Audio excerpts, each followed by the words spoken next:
Ladies and gentlemen, sometimes you get it, sometimes you don't, buddy. I got the honor tonight, baby. I got the honor tonight. We're about to hear the guy who in 2012, and I'm wearing the ring, the state champion ring, that was the goalkeeper for the Cadets, Nate the Great Griffin, ladies and gentlemen.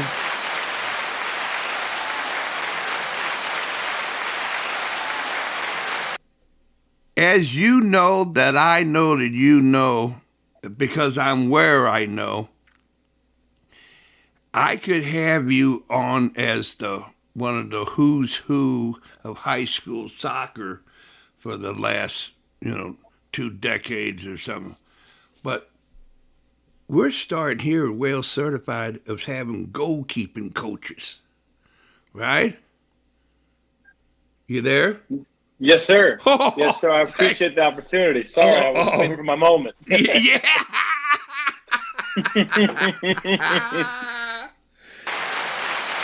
So the upshot of the situation is that, I could have had you over there. I could have had you, just to have you. I mean, you're an interesting fella. But being a high school goalkeeping coach, now, Nate, on a full disclosure, was I the only high school soccer goalkeeper coach you had? You were at CBC, definitely. Yeah. I mean, yes, yeah. So you don't know how to, but did you go when you went to up to Quincy? Did the Hawks have one for you? They did. Yeah, the head coach actually had played goalie at Quincy, Mike Carpenter. Holy cow! Wow, man. Yep. Yeah. Wow. Well, you got the full stuff right there. And you were teammates, possibly roommates, with a cat called Ryan, and then your defenseman was a cat called Connor. Right about that. And then all three of you are on the varsity coaching staff for the the Lafayette Lancers High School, ladies and gentlemen. It's a full circle moment there, that's for sure, with the three of us. I mean to tell you, and anybody who knows anything about soccer, that game was one of the best high school games ever played at CBC when we played Lafayette.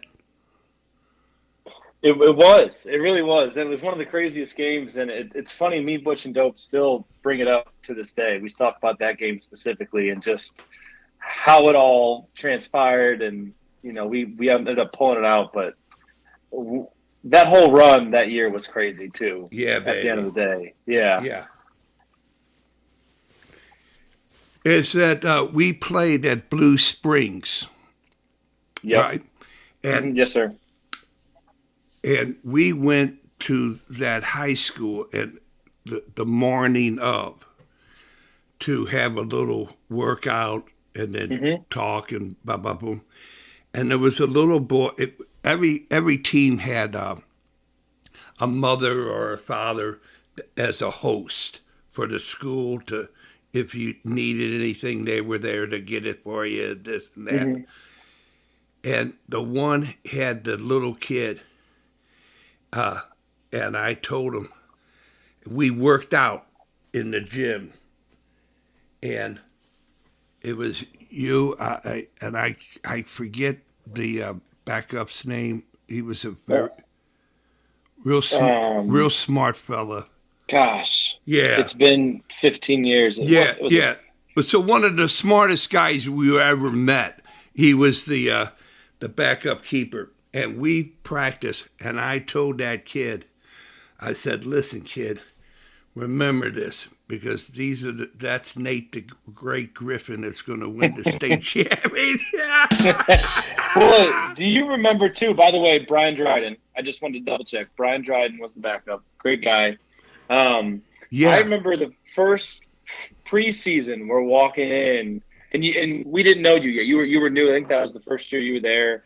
And I remember you're like, state champs, loading right now, state champs, and said it every chance you got. And lo and behold, you were right the whole time. Oh, yeah. Yeah, man. I mean, you guys had to look because you got to remember, I saw that 11 truck. Yeah. And you talk about a game, baby. Yeah, we had a squad. I mean, we had a good bunch of guys. Yeah. But that game against the Smet, how it went bang, boom, and then we were out. Yeah. I mean, that was quite a game, man. You know? And so, I mean, I knew right away, and I just felt it. I said, oh, they poked the lion. They poked the bear on this one, baby. I mean, I can't speak. I remember actually you're talking about the game we lost the year before, right? Oh, in yeah. Districts. Yeah, I remember I went home that night and my parents like, "Oh, let's go get food." I'm like, "No, I don't want food." Like, I went home. I went on a run at 9 p.m. and I couldn't believe we'd lost that game and they ended up winning. And I think that we brought a lot of fire the next year for that very reason, because we knew we were right there, and that was such a big game in deciding the championship. Even though it was districts, it was two of the better teams all season. And yeah, they won state that year. Yeah, they went on to win. And I have friends on that part. They're part of that team that I heard about it from for a year straight, pretty much. And I don't blame them, right? I mean, that's half the fun of it. So yeah, right. Motivating. Yeah. Motivating. That's for sure. Yeah. My goodness. Yeah. And so these kind of things, they don't leave you, as well as the games that you played and the practices you had with Tim Kelly. Yes, sir. They don't leave you, man. No, I can even, it's funny, my wife and I'll talk, and there's moments I can remember pretty vividly still, big moments. Oh, yeah. High school, college, whatever it is. Right, exactly. The memory's strong. I mean. Yeah, I could close my eyes and still smell the situation, feel it. Yeah. Yeah, 1,000%. Yeah, remember the bruises or the gashes I had or something. I mean, everything. Well, and even as a goalie, I remember like not every goal I've ever let in, but like the big moment goals that have been scored on me, I can remember them like it's yesterday, and I can still picture like playing them back, and like what could I have done different, like that. I can still remember all that. I mean. And that is why you're well certified Hall of Fame, Nate the Great Griffin, because you're my type of goalkeeper, baby. You live it. I'm honored. Yes, right, baby. You live it. I mean, that's how we do business, man. If you can't but go ahead. I was going to say, I'm just honored that I was able to be, coach, play under you for a year, and now full circle, we're here doing this. It's an honor. It really is. Yeah, man. Yeah, it's a blast. And it's going to, we talked before we got on the air, it's going to happen to you, baby. And I hope you experience it, because it's a goosebumps moment, baby. You're right about that. Even coaching now, I'm 30 years old now, and coaching, it feels full circle too. I mean, it's crazy. Yeah. And that brings us to the task at hand. Are there times when you tell your goalkeepers and our goalkeeper, hey, you do what you want to do, how you want to do it, and this and that, but I'm going to tell you how the situation was with me and what happened and how it worked out? 1,000%. And I think, at least for me, I try to get to know them first, especially when you're coaching high school. It's easy because you're with them every day, whatever it is. You can build a relationship over the course of the season. And, I try not to tell them stories too soon. Like, I want to see what they do. I want to see how they process, how they deal with certain situations, and fully understand kind of what you're working with. And then I think it helps in very specific situations to be like, look, like ultimately this is your game. We're polishing your game. You're the one that's playing, but like, here's a story about how I did something different or learned a lesson from doing maybe what you're doing now and why this might be a better way to go. Like, I think that they have to know you a little bit before they're going to take your story fully seriously, especially high schoolers, especially boys becoming men. It's a little, you got to be a little strategic in how you share things so that it actually impacts them, Well said, baby. Don't waste your words. Yeah. Well, yeah, exactly. The very insightful. And the story goes is that you have any stories of other goalkeepers that were in that game. You said, man, that guy, he actually a game changer. He won the game. It was the most fantastic save to be able to, and they won because of that. You ever have opportunities to pass that on? Yeah. You know what? The second you said that, it brought back a memory from last season at Lafayette. We had a goalie. It was a senior. His name was Beck, and shout out to Beck because he came in every day and he's asking questions and he wants to learn and he's putting out effort. And I think everyone knew he was going to be the starter. So, he had a certain bit of leeway to do kind of what he wanted, but he came and worked. And it was so refreshing. And I was so appreciative of that. And there was a game where we worked a lot on, like someone coming down a wing and then playing across and the movement from your post into the middle of the goal to be in a better spot to save a shot after that low cross. And he made this unbelievable. We were playing, I believe it was Rockwood Summit. Don't quote me on that, but tough game. One of our biggest rivals. We hadn't beaten him in a few years, and he made this save off that exact movement that we had worked on, and then got up, made the second save, and I believe it was an OT, and we ended up winning that game 1-0 and skating out of there with the win. And I'm so proud, and like to see something we've worked on come to fruition is the coolest thing. Yeah, man. As a coach. I mean, gosh, and it was like you said, it was one of those saves you're like, yep, that's our guy. That's our guy right there. Yeah, baby. Shout out. I had a story with Ed Gedemeyer. Ed Gedemeyer was coaching a year over there at Marquette. Okay. And this goalkeeper, you could see, I mean, he had that rhythmic bounce. He was pumped. He was focused, and I'm thinking, did he just look at me or what the hell? And the guy was just all over.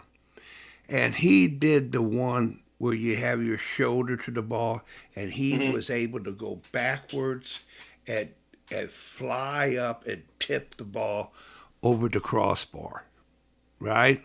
Yeah. Oh, yeah.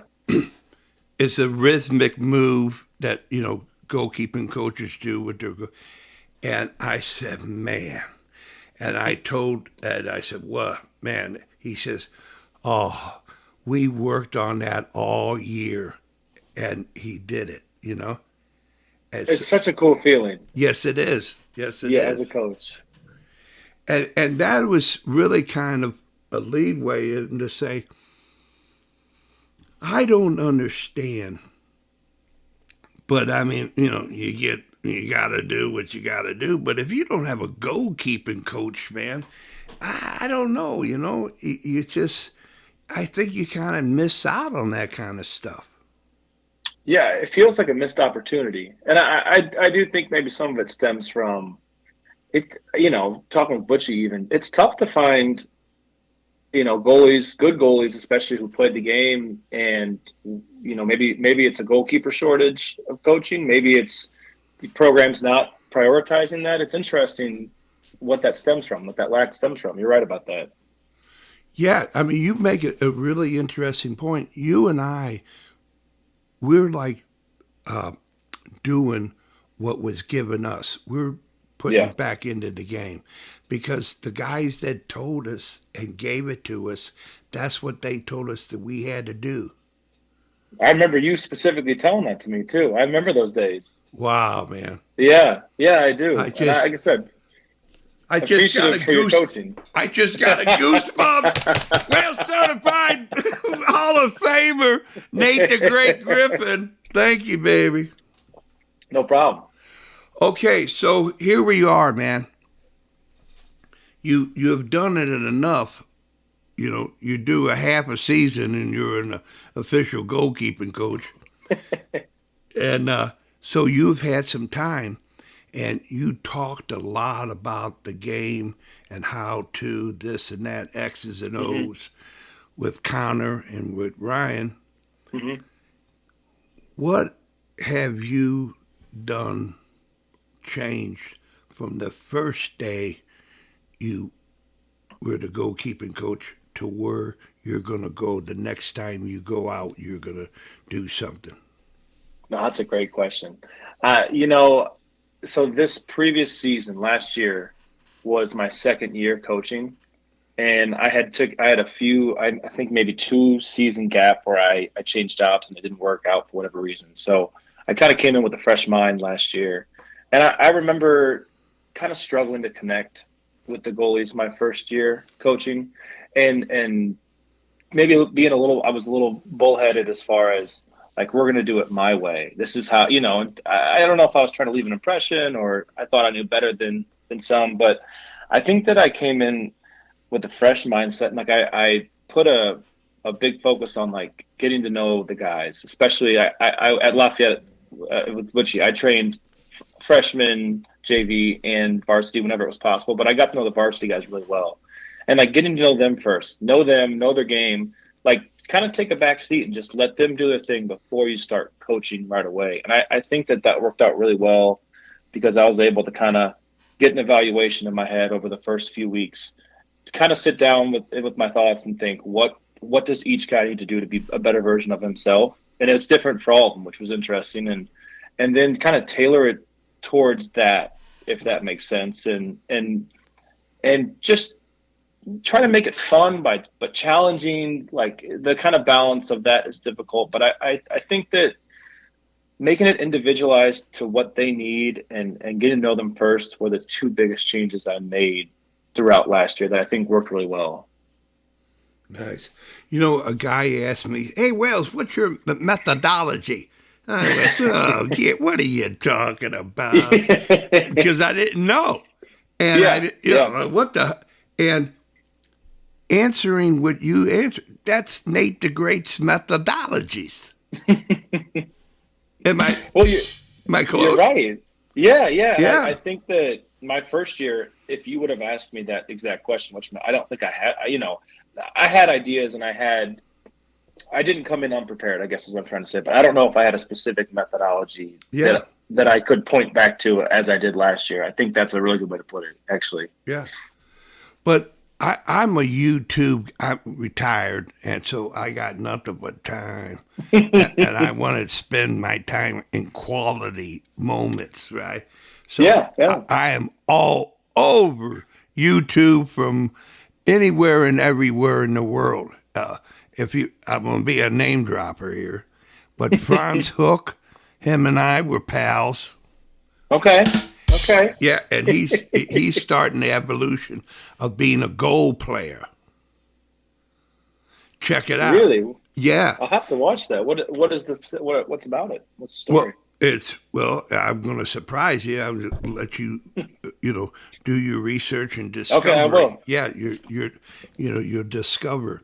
But the cat is the godfather of goalkeeping, and he's the creator of the sweeper keeper. Oh, wow. Okay. And now he's taking it into goal player for the 11th person. And that goalkeepers have a mind of like soccer IQ, like a coach, and they have foot skills like a midfielder. It's beautiful. And I think like the game itself is kind of transitioning that way, especially in my lifetime, 1,000%. Yeah, man. Yeah. I mean, really, like growing up when I was in middle school, footwork was like, we're not going to do that at goalkeeper practice. Like that's a waste of our time. Anything with a ball at your feet besides hitting, drop kicks or goal kicks, we're not doing that. And it changed so much in the last 15 years. I mean, yeah, man. Yeah. I remember when the cat said, "Get in the sandbox." I said, "What the are you talking about here? You fucking, some kind of sadist or something?" And boy, you really learn how to spring out to get that ball in the sand, And and so and then with the tennis balls, people say, "What the hell you doing with the tennis balls?" I said, "They stopped these, man. That soccer ball looked like a beach ball." I remember specifically you saying that. I can remember it to this day. Because at first we were like, "What do we do?" We were just we have never done it. It was something so new to us. We're like, "What's the story with this?" And then you do it long enough, you get it. It clicks at some point in training or whatever it is, and you're like, "Now it makes sense." Boom. But exactly right. Yeah. And so, how about the side volley? Oh, my favorite. That was what I. Oh yeah. It's funny because that's one thing for me that when I have a goalie who I'm working with, I usually just tell them, do what makes you comfortable, and then they'll always ask like, "What do you do?" And I'm like, well. I've been side volley was what I did since middle school. So I got good at it by doing it, and that's what I was telling them. Do your own, but that to me is just I don't know if it's mechanics. It just works. Yes, it just works. It's comfortable. I don't know how else to describe it. Right, and that 100-hour methodology. Hey, you do something for 100 hours, baby. And even the whale could do 100 hours of podcasting, and he can, do a little something, Exactly right. No, I think that's what it is. Like, I've had coaches, and I won't name drop, but you know who you are. You go to a different place or a different team or a different coaching environment, and they want you to do it their way or kick, try to drop kick versus what you've been doing your whole life. And that for me, when I learned in that moment, when they tried to get me to change what I was doing, was like, do what you're comfortable with and just make it better. Keep doing it and get better at it. Like like you said, do it a certain amount of time, and you'll be so clean that no one's going to make you change anything. I think that's really what it is. I mean, yeah. And so, how about, are you familiar with a Dan Abrams? Sounds familiar. Okay. Do you do YouTube surfing at all about this or that, the United Goalkeeping Alliance or anything like that? I watch a lot of videos. For whatever reason, like England goalkeeping training videos kept popping up. But yeah. Looking for drills and inspiration. And, the state of the art and science of goalkeeping, and to be, and then to step up to be a goal player. All these things, like the whale says, hey, angles, balance, and communication, right? Yep. Big three. Yeah, and then here I go. I take out if you remember when you were a kid, the Fred Flintstone bat. Yep. And bang, bang, bang, bang. Intention, intensity, and intent. And you get all that together to say, the ball is mine. I'm going to get the ball, and then I'm going to distribute the ball into a magnificent force, breaking lines, I'm going to get assist. Yeah, yes, 1,000%. And I said that one of my proudest college moments was getting an assist in a game from exactly what you're talking about. Grabbing a cross, hitting a side volley, getting a lucky bounce, and the guy went in and scored. And I think that you're starting to see that a lot more. And people playing back to their goalkeeper and the goalkeeper spraying it wide or finding the open man. Like, it's really cool to see this evolution happen. And it does mean like you have to change your training almost a bit, evolve with it, right? I mean, I feel like that's the thing. There's always this new fad or this new idea that you're always going to have to keep improving yourself. It's not a static practice, Correct. And it is so magnificent that things like taking a step up and taking a couple steps back to be able to see a wider version. That people say, "What? You never step back?" Yeah. Oh man. And these things that we do now, when I was a young lad, there was no way, no how. Anybody taught you that, they were a witch or, get going. Or you were sitting on the bench doing it if you did something like that, right? Yeah. It was not tolerated. Yeah. And now you say, man, that's a trained goalkeeper. Yeah. Yeah. And I think now you're starting to see a lot of focus, college coaches specifically, just because the recruiting is so competitive, that if you don't have good feet, that's a big problem for them. I mean, it really is. And because they'll find somebody that's an okay shot stopper with good feet that they can turn into a great shot stopper. I think that has been something pretty apparent to me, at least over the last few years with coaching, And the shot stopping, hey, I don't need you to go to the post and go around the bit. I need you to stop the 5-hole, please. Yeah. Dude, save what you can save, right? Save the ones that you should save. Yeah. Distribute well and communicate still a huge one. I mean, you drilled that in our heads our senior year for sure. Because I was quiet as a church mouse. And you and Mickler specifically were just like, hey, man, speak up. Let's hear you. Like, I want to hear you on the sideline. I want to know where those guys should be. It's the things you pick up over time, really. It's so interesting. And the thing is that you don't have to give a play-by-play description when the ball is on the other end in front of their goal. And then when you come down to your own 18, you're quiet as a mouse, it's that you communicate all the way through. You set your defense. And just think, having somebody who was aware that he would have set up somebody to keep you from being able to distribute that ball to that wide open guy and think, you say, hey, that guy, he's going to get the ball. That's the guy right there. Yeah. And so communicating is that you stop something.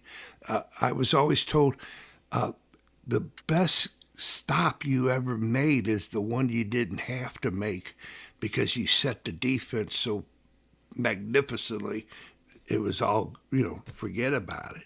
Yeah, and on that point too, like if you're a defender or a defensive midfielder and you're kind of in the defensive end, doing more defensive duties, like when your goalkeeper's screaming and confident and loud and helping you guys out, like they love that. I would say they want that. Like if you give them the option of a guy who's quiet but does well back there, or a guy who's communicating really, really well, like they want that. You're able to be back there and see these things. It instills confidence in your guys, and it's one of the most important things, especially, and it's one of the harder things, especially for high school goalies, to kind of grasp, because you're either, if you're underclassmen, it's tough, or if you're just a quiet guy, I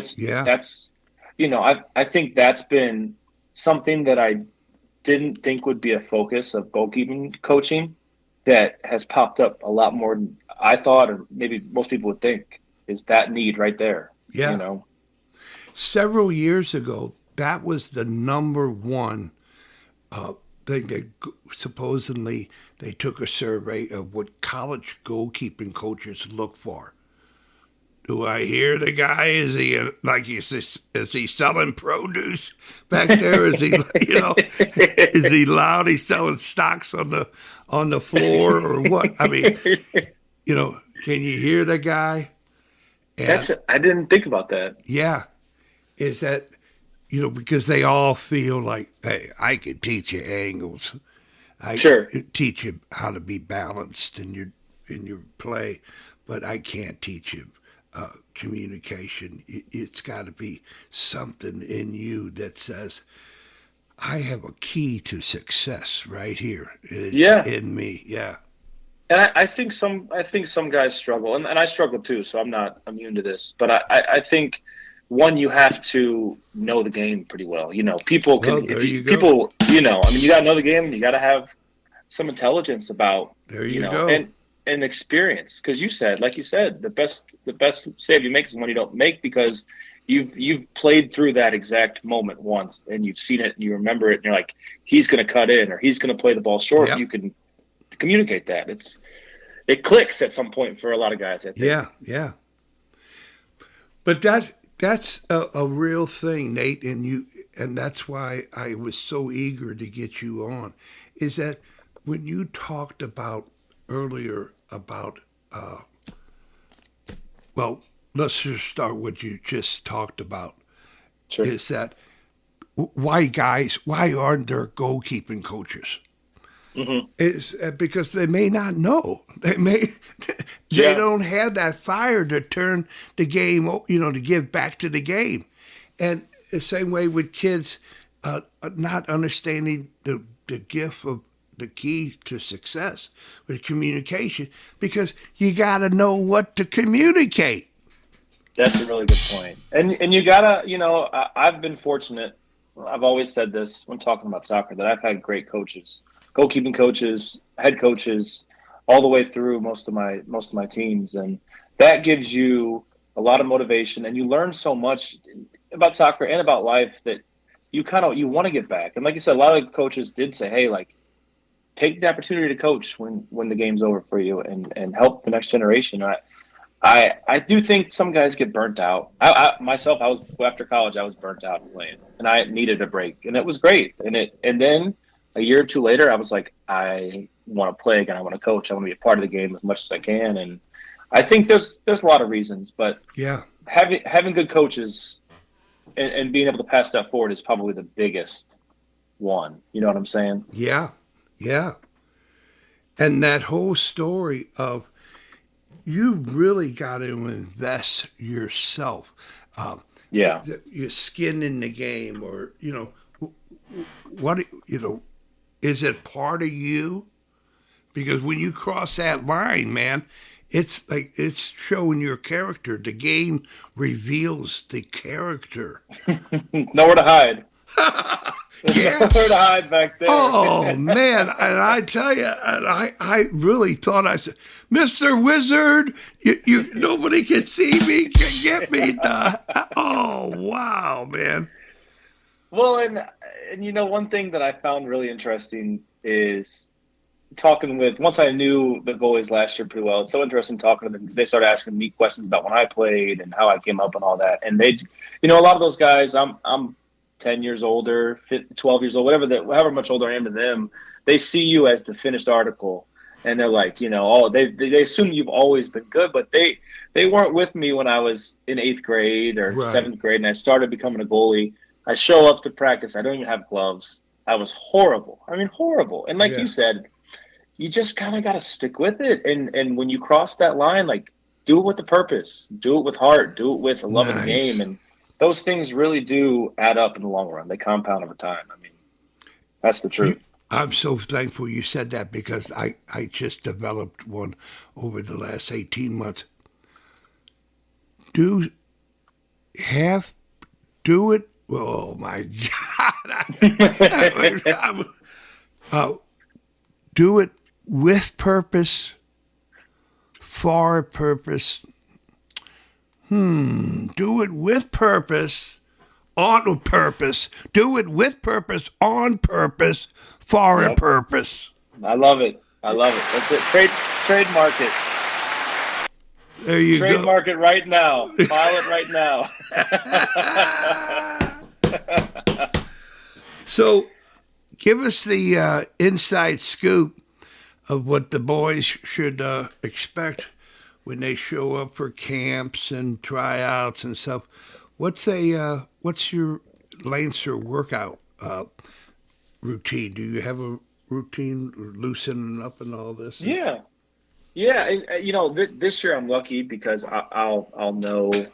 I believe, depending on, I won't know the incoming freshman, but I'll know the other goalies in the system, which is nice. That's a blessing to have that knowledge, and I know kind of strengths and weaknesses, and I'll tune training towards that. But especially the first few weeks, kind of getting footwork really, like, as far as ladders, cones, shuffling, getting footwork back, because that stuff goes pretty quick. Like getting familiar, hitting the ground, diving, just getting the basics right for the first week, and then you can grow on that. But I know these guys, a lot of these guys play year round, but even a few weeks off, a month off, whatever it is, you get just a little bit off your game, and it's good to start general. And something I've started doing a lot too is, like, we do a lot of footwork as far as ball, long passes, hitting side volleys or drop kicks, whatever your preference is, and hitting goal kicks. And that's something we focus on a lot too. So all that'll be in the first few weeks, and then we just kind of grow into a more complex from there. And there's a lot of drills we just continually do over time, pretty similar drills, maybe adding intensity or adding another layer to it. But now I had the nicknames of One Shot, One Goal Whale. And then, holy crap, you couldn't hit the side of a barn,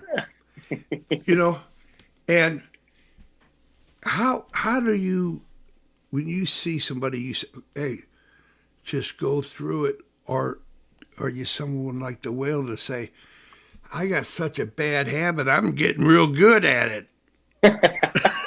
Well, I see what you're saying. I think it kind of depends on what it is. And it truly depends on the level of the goalkeeper. For me, everything is kind of individual, if that makes sense.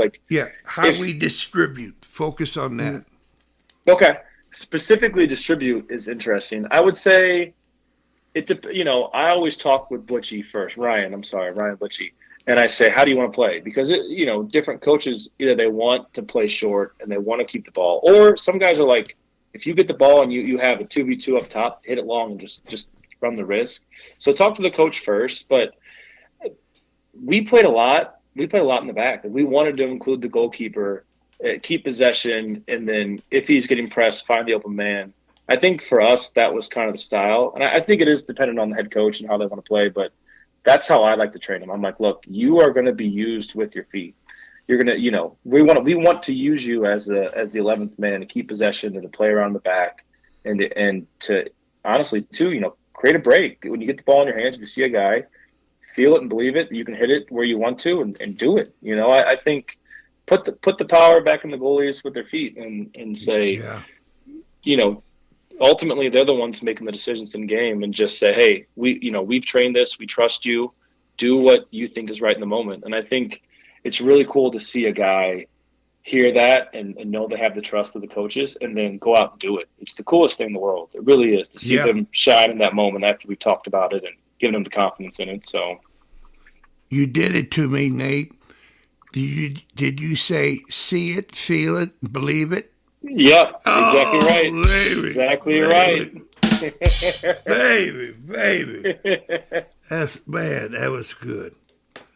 And so, do your goalkeepers? How about a particular glove or a particular uniform, a particular color, particular boot, anything like that?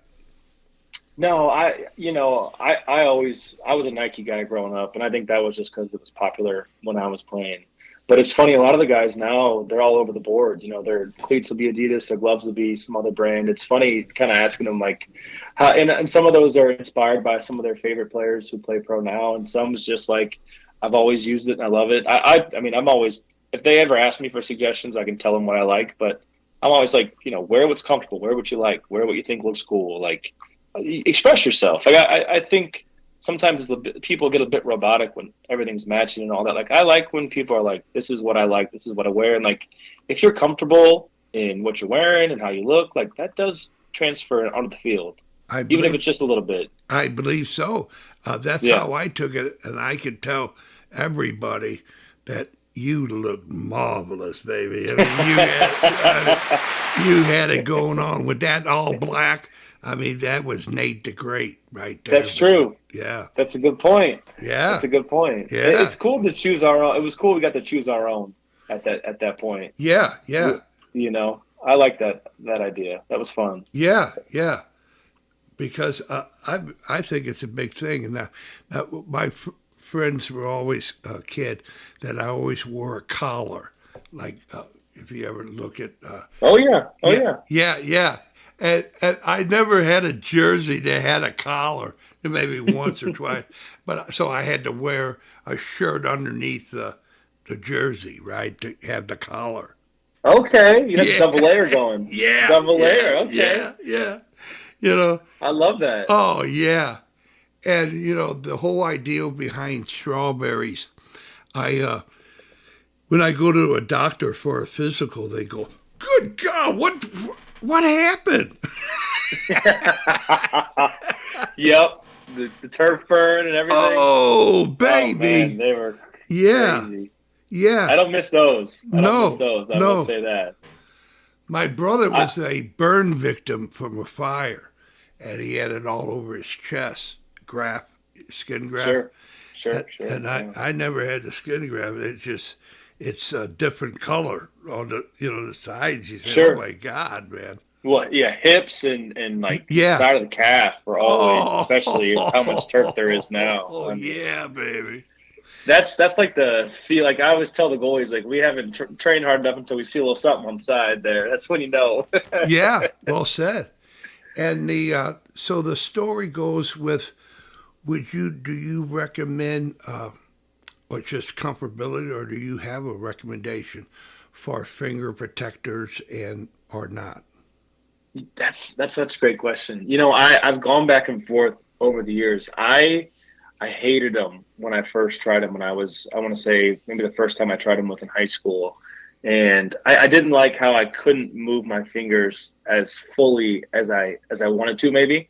And I don't think I really gave them a chance. And then I went to college and I had hurt one of my fingers in preseason. And that happens all the time. Obviously, playing goalie, it's going to happen. You tape it up, but I actually bought a pair of finger saves just for practice, and I never had any problems ever since. Now, I will say I played all my games without them. I never wore them in games, and that might be weird for some people to switch back and forth between training and games, but I believe they're super helpful, especially in just the seasons are long.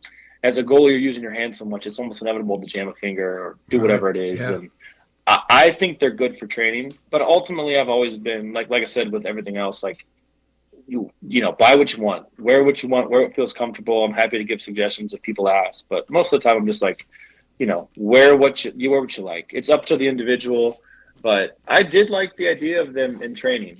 Yeah. What about you? Did you wear them or not wear them? Oh no, I had no idea what they were when somebody said. Sure. Yeah. It was even didn't know how to tape. If I knew how to tape my wrist and fingers and so forth, I would have done that.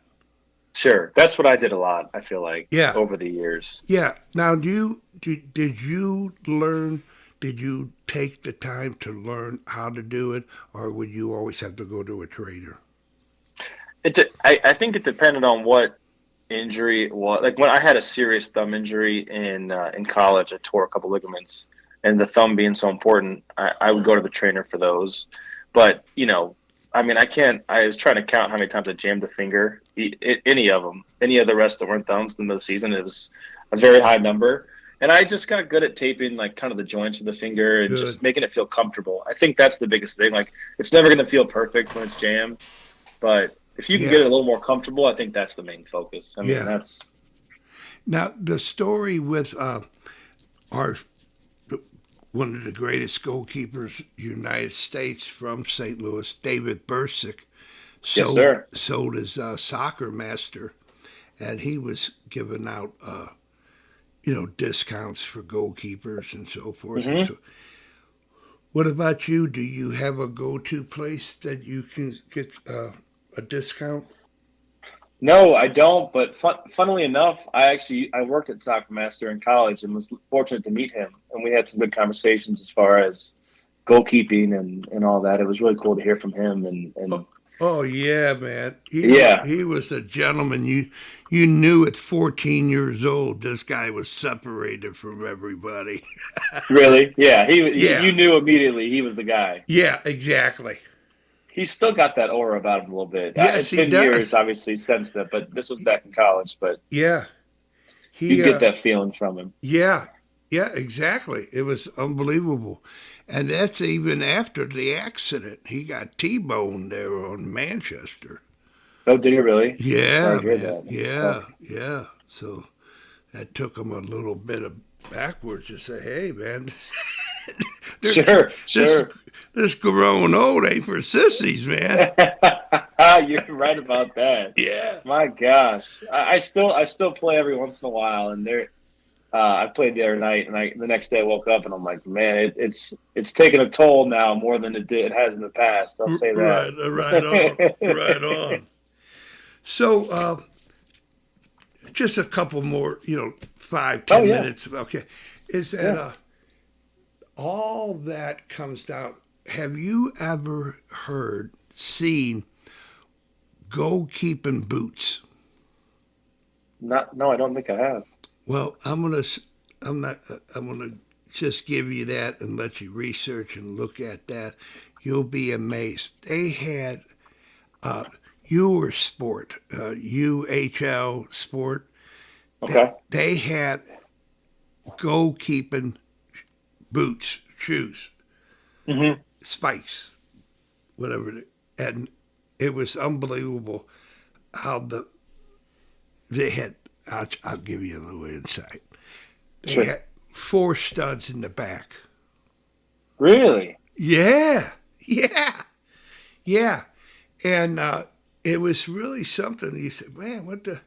And so that was that. And so that's the little something, of you only get goalkeeping education here at Wales Certified, ladies and gentlemen. That's the truth. I've learned more about goalkeeping here than I have in the last 5 years. I'll tell All you right, what. there you go. And it's so much out there. And it's so much that but you forgot. Yeah, And that's it true. keeps to say, hey, this is the reason why you did that and why you keep on doing it. And it just really makes, I just was floored about the art and science of goalkeeping. That, the angles, hey, the Oh angles man. are angles since the beginning of time, and it'll never change. I think that might be the most important thing I could ever teach a young goalie. That right there, because it doesn't matter your height or your athleticism. If you're in the right spot, you're going to make a higher percentage of saves than somebody who's an athletic freak or 6'5", but in the wrong spot. And it once it clicks, it's so cool to see them Yeah, hit that. It's like, and it's a difficult thing to learn because you have to be constantly aware of where you're at all times when the ball's in your defensive half. I mean, yeah. a step matters. A small, Oh, you're yeah, you're moving the wrong direction just for a second. You're out of yeah, position. Like I think that might be the biggest. If someone came to me and said, "Hey, I have 5 days to be the best goalie in the world. What would you teach me right away?" yeah, That would be the number one thing I would say. yeah. It's just that. And you can do it by marks on the field in front of you. You don't have to look. Exactly. Yeah. And the idea behind the situation of, oh my God, I wish I had an assistant because oh man. Oh, a balance. Just having a little extra weight on your two outside toes, you're done. Your toes. You're done. Yeah. Oh You're my done. God. And that was what you focused on. That was one of the biggest takeaways from my year with you was that because it's not talked about a lot. I'm surprised by that now, but exactly that. Where's the pressure on your feet? Is it on your toes? Is it on the back heels? Is it on the side? Because that makes a big difference in your out, your dive. I Yeah. mean, When a the cat, little things. yes, when a cat told me nose over toes, I went, come on, baby. Oh, I'm in front of Albert Einstein or something, you know? Yeah, yes, and it's funny. You tell at least in this example, high schoolers enough, and then a few weeks go by, they've been training with you, and you focused on that, and the goal goes in, or they don't make a save, and you're like, where was your weight at? They know, like they get up and like, oh, it's on my heels. I wasn't prepared to dive like I should have been, and like those things click and they matter over time. Yeah. I really believe that. Oh, yeah. And what is a great example was it? It's in martial arts. You get Yeah. this guy, he says, I think I'm 94.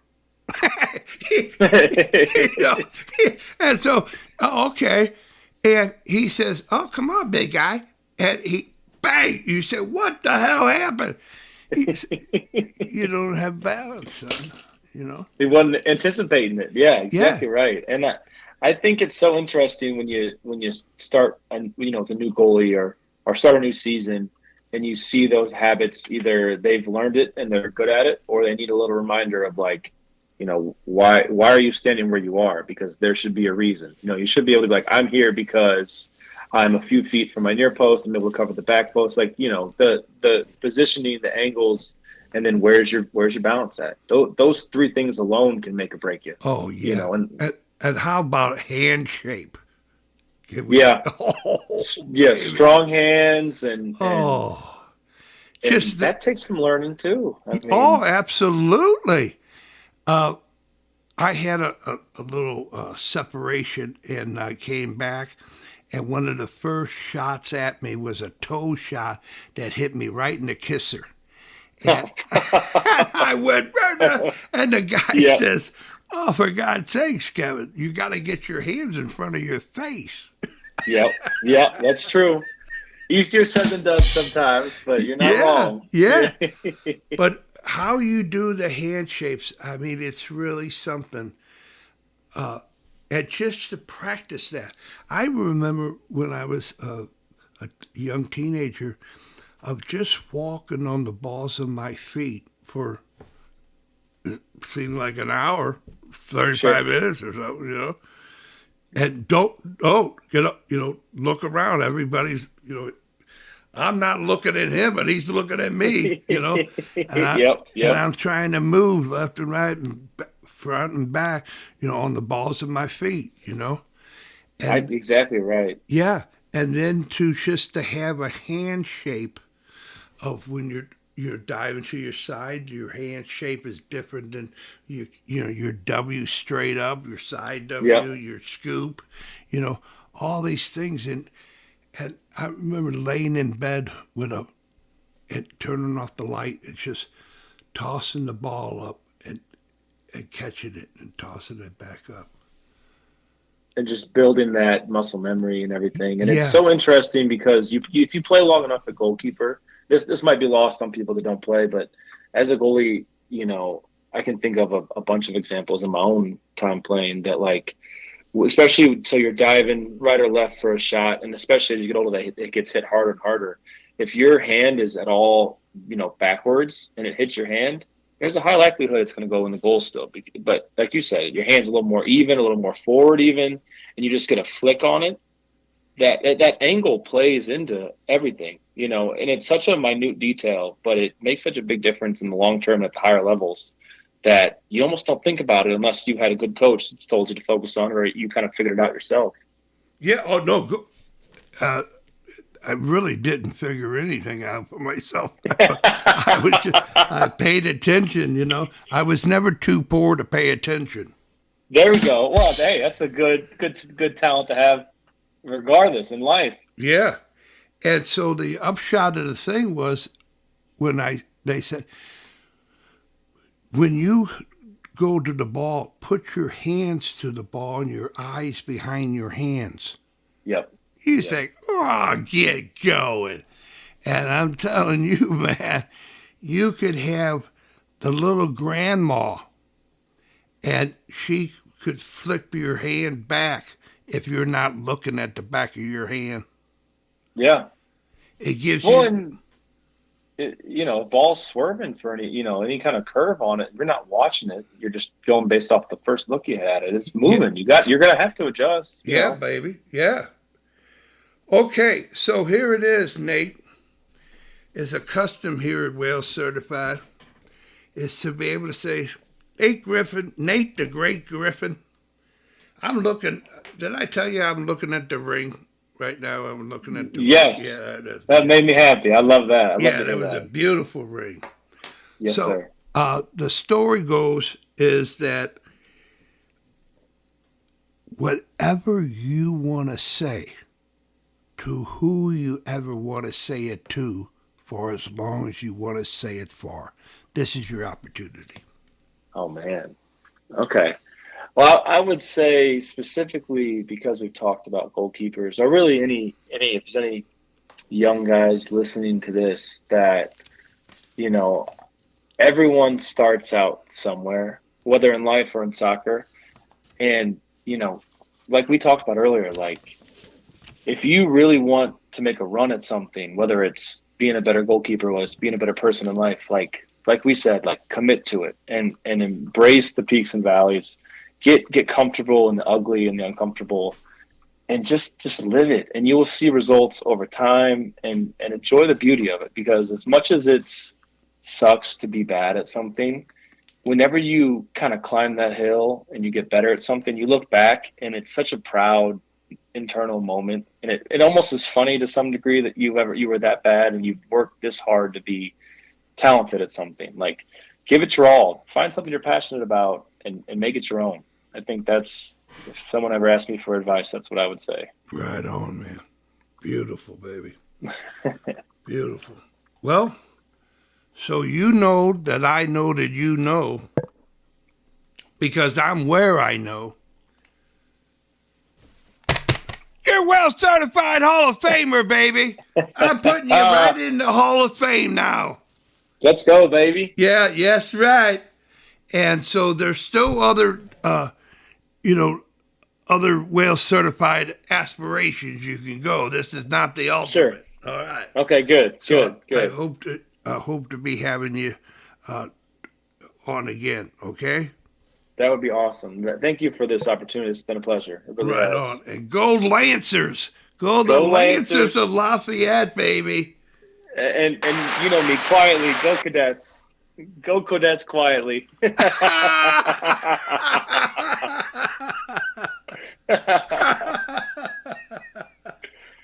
All right, I just heard for the first time yesterday, CBC, corned beef and cabbage. I've heard a couple ugly ones. Yeah, right. That's what I mean. I like that one. Yeah. Okay, man. So I wish you the best, and we'll be seeing each other. And you know that I know, almost anybody can be Wales Certified if they try. Well said. All right, baby. I appreciate this. I really do.